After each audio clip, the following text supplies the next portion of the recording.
Hello there, ladies and gentlemen. Today we're going to talk about some special patterns for when you're factoring. Basically, these are some things that when you recognize them in your when you're looking at them, you can actually just automatically factor them by using a pattern, okay? Now, the first one we're going to talk about is essential that you recognize because it's going to be very hard to factor without knowing the pattern, and that's the one called the difference of squares. A difference of squares is what happens is when you see two numbers that are perfect squares being subtracted. It'll normally look something like this. It'll be x squared minus a squared, okay? And we'll see an example of this in a second, but basically you'll have two perfect squares being subtracted from each other, one being a variable and one being a perfect square number.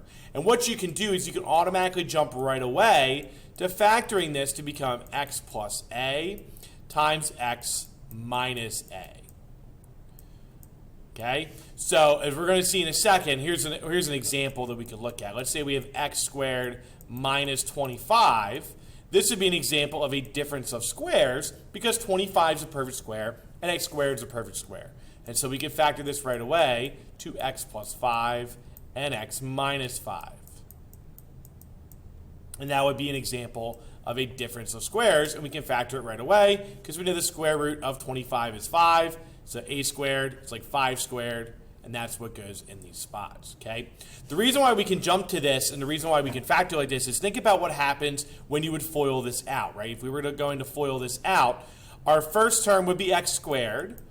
Our middle term would end up being the ax and then minus ax. And then the last term is minus a squared.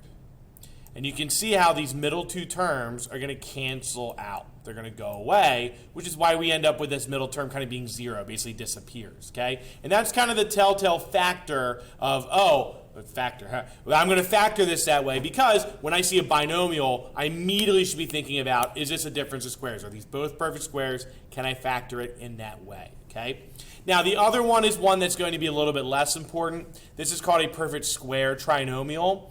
Okay, and this one looks like this. It's x squared plus 2ax plus a squared. It's when you notice this pattern, which is going to be when you have x plus a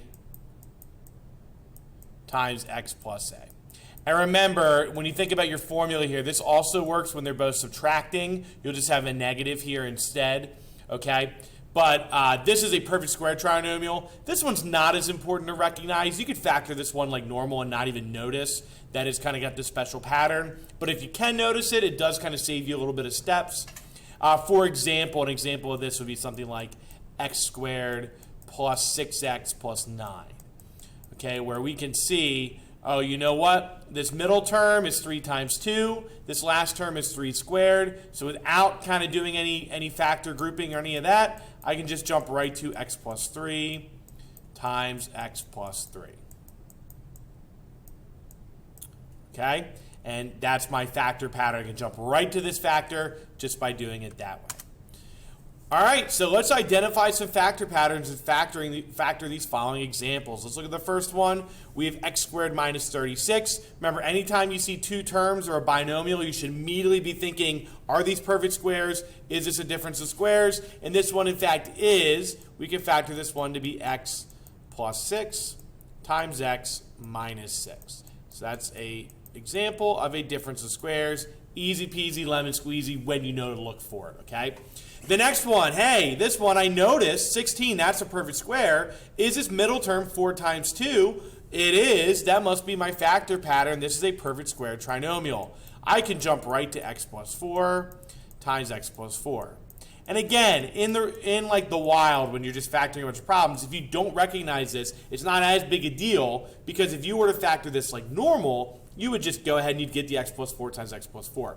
The bigger deal is the difference of squares. That one you have to be able to recognize. Otherwise, you're going to have a really hard time factoring it, okay?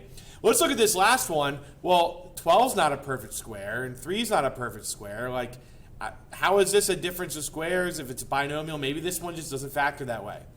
One thing to remember is even with your special patterns is the first thing you should always do with any factor problem is to look for a GCF. That's always step number one. Look for a GCF, take that out, and then you're going to be good to go. So for me, I'm going to go ahead and take out this 3, put it on the outside, and I'm going to be left over with x squared minus 4. Oh, hey, now I see the difference of squares. 4 is a perfect square. X squared is a perfect square. I'm going to get x plus 2 and x minus 2. So that's our difference of squares. That's our perfect square trinomial. Those are the factor patterns. Those are things that are going to be very helpful to recognize. This pattern especially you're going to need to recognize, okay? Thank you all for watching.